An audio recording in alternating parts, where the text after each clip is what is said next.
everyone. Welcome to another exciting episode of the AI People. Today we have with us Alex. Alex, pleasure to have you on the show. Yeah, thank you for having me, Vivek. All right, Alex, why don't you kick us off with a short introduction and talk to us about what you're passionate about and what is in the works. Sure, yeah. So hi everyone, my name is Alex Wroblewski. I'm really passionate about CPUs and computer engineering. I actually have a degree in electrical engineering from Temple University in Philadelphia. I focused on computer engineering during my time there, and I've been working in embedded software for quite a while. So I worked briefly on embedded vision at a self-driving car company called Motional. Currently I work at Cisco Systems working on performance optimization for cybersecurity features on local devices. So it's a really interesting field for me for optimizing software to work on hardware that's better in thermals, better at power consumption, and it's a really interesting problem to solve, the amount, constraining your program to the amount of resources available. And where that fits in with AI is I'm really interested in seeing how the future of LLMs is in terms of optimizing them for performance on consumer-grade hardware, namely Apple Silicon, Intel CPUs, or even directly on the Apple A series chips that you would have on your iPhone. That's great to hear. So when we talk about generative AI in general these days, we talk about capabilities at the software layer of the stack or the application layer of the stack. We seldom talk about the foundational capabilities like hardware that is actually powering some of these models, and I'm glad you're here to give us some perspectives, your point of view on how hardware is integral to this whole system. And I know you are specifically focused on consumer generative AI and consumer grade hardware that is powering generative AI for consumer applications. So I would like to understand what are some of the challenges that you have run into as you are experimenting with generative AI, and how are you addressing those challenges? Yeah, so it's really interesting. So I've been really experimenting. We've talked about this briefly about how I've been running local LLMs on Apple Silicon in particular. So it's an interesting field right now for sure, because when ChatGPT was released, right? ChatGPT is the service in the cloud that we make all our generative AI requests to. But that really kicked off a wave of interest in LLMs, and there are some competing companies like Anthropic, right? In particular, there's been a lot of open source development. So first off, after the release of ChatGPT, Facebook released a model called Llama for research purposes. And Llama was kind of the, not competitor to ChatGPT, but here's a GitHub repo, here's how we can build an LLM that works just like ChatGPT.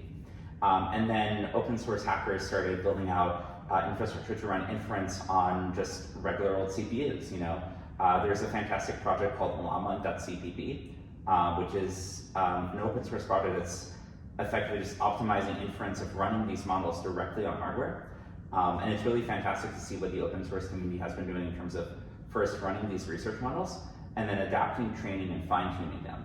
And there's this wonderful website called Hugging Face, and Hugging Face is another company that focuses on distribution of different machine learning models, not just Gen AI models, but also speech synthesis, picture generation, and stuff like that. And Hugging Face the community over there is really trying to build novel applications of LLMs and other types of generative AI based on open source work. So it's challenging because you're not privy to corporate secrets when you're working with open source, right? It's really you're hacking from the ground up with whatever resources you have.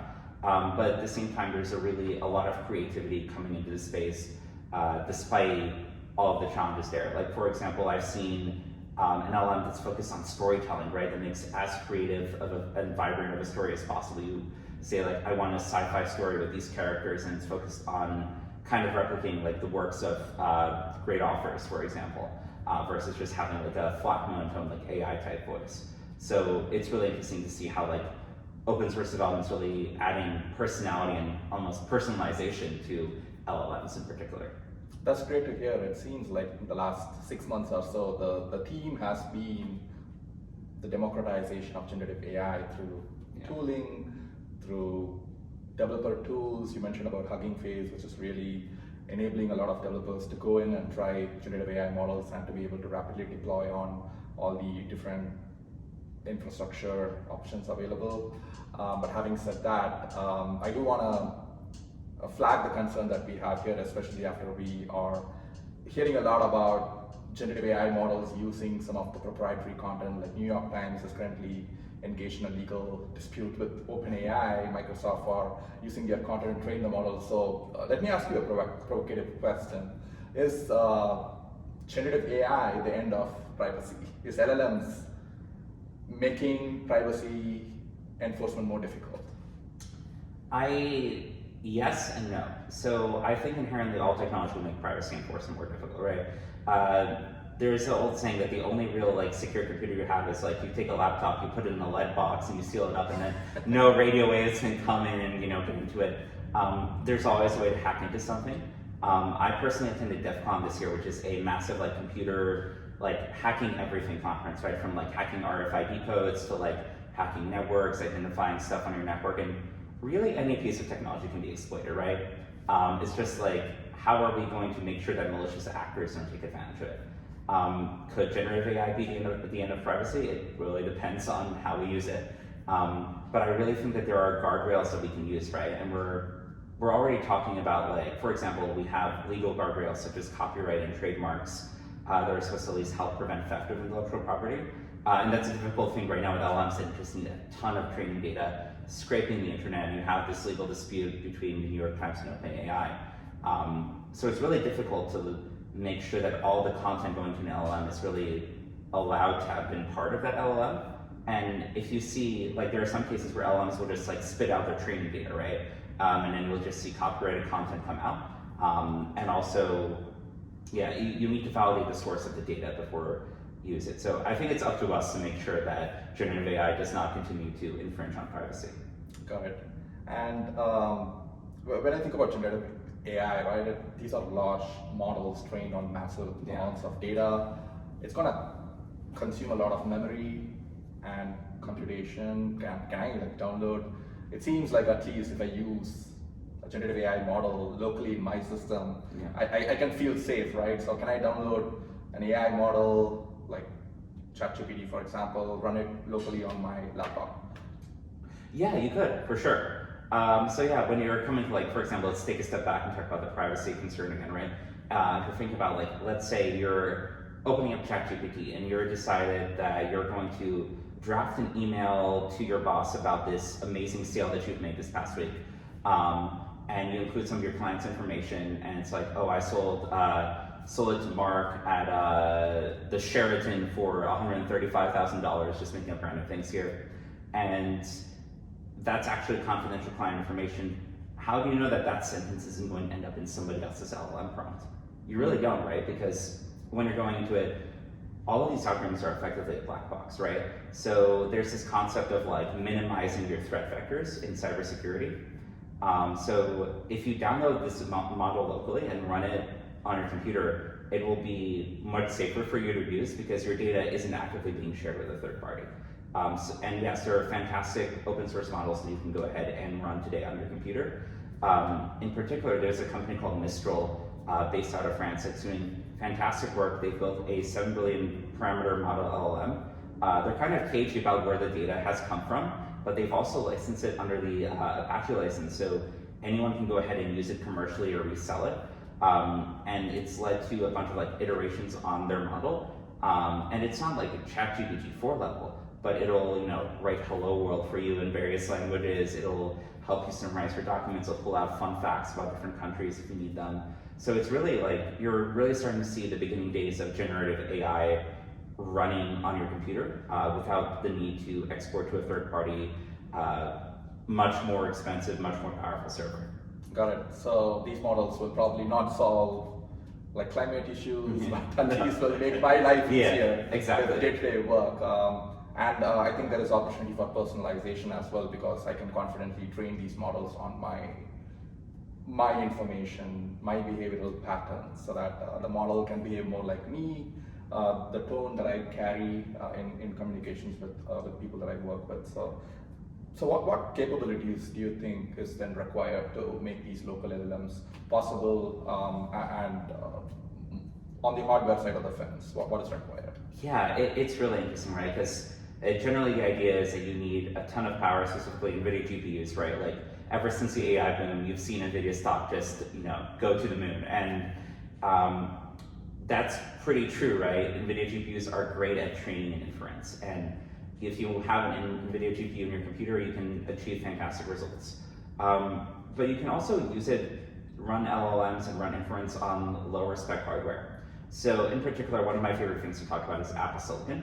I'm not a big member of the Club of Apple, but I love everything about Apple Silicon, and I think it's one of the best achievements in hardware that we've had in a while because of the sheer power as well as the thermals and power consumption in terms of how much you can push the CPU, and it doesn't overheat as fast as an Intel CPU in the same form factor would have, as well as the far lower power consumption and much higher battery life, and the integration of both a GPU and neural networks directly onto the chip. So having those specialized capabilities directly on the chip allows us to run LLM inference directly using some of Apple's APIs. Apple is really trying to make sure that LLMs can run directly on their hardware. That it looks like it's going to be a big new frontier for them. They're really trying to get that up and running on the iPhone.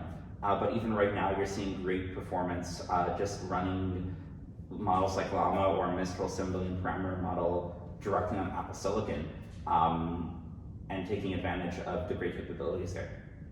That's great to hear. How do you see this market for local LLMs evolve, develop, and what kind of solutions, entrepreneurs, companies will bring to the market?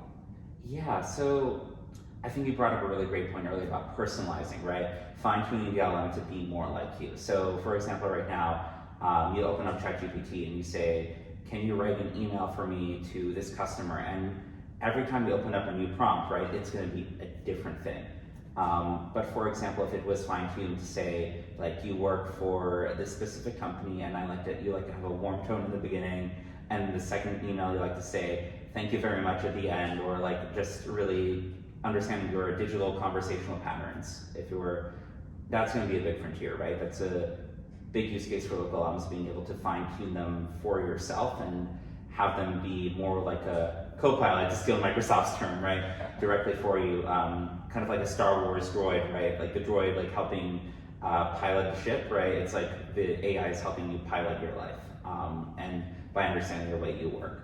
And while that's far in the future as we go into like generalized AI, we're really starting to see the beginning of that, of fine-tuning specific LLMs.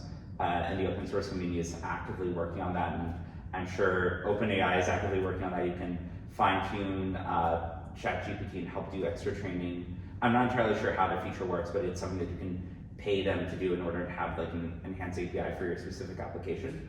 But really the next big thing I think is just privacy of your own data, right? So right now you end up sharing everything and sending everything to ChatGPT when you interact with it, right? The next frontier is really going to be how can you abide by all these different copyright laws, compliance laws, confidentiality.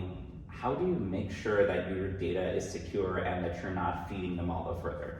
And it's kind of a catch-22, right? Because these companies and models, like, they really need more data to keep the model alive. But at the same time, we have a really good baseline now of like what generative AI can accomplish. We've done a lot of research, made a lot of leaps forward, and we can take those models and run them locally without really having the risk of exposing your data to a data breach or something like that. So really the next frontier, I think, is going to be making sure that we can abide by different compliance laws and really expanding access to different fields that can't really like take advantage of the cloud, right? I can think of healthcare as a major one. HIPAA is a law that defines like how healthcare and patient information can be shared, and that really restricts how much information can be put into like current cloud LLMs, right? If you're trying to abide by HIPAA. There's also FERPA for student records, right? Let's say someone at the University of Chicago wants to like combine some like specific application data or whatever. They would need to be really careful not to break FERPA, but being able to like use this locally directly on their computer means that they can go ahead and work on the student's data and have an LLM like augment something like a letter that they're writing to the student without potentially like risking the student's privacy. Same thing, like let's say a major law firm has many high-value clients. They don't want to risk the client's privacy by having the AI write their letters for them in the cloud. It can be written on the law firm's like private cloud, for example, or directly on the lawyers' laptops if we can get an LLM running on there. So I think the real frontier is, yes, personalization and making sure that you can keep your data safe as you're using it and you're not sharing it all the time. Got it. So what I'm hearing is the next wave of generative AI innovation will certainly impact the consumer domain, and companies like Apple will lead the charge both when it comes to hardware as well as software capabilities. And very soon, I know OpenAI announced its marketplace for generative AI applications, and some of these companies like Google, Apple will follow suit, bringing such marketplaces to the consumer devices, applications as well. Yeah. Alex, it's a pleasure to have you on the show. Thank you so much for your time and sharing your perspectives with the audience. Of course. Thank you for that. Thank you. Appreciate it. Take care. That was great. That was great, yeah.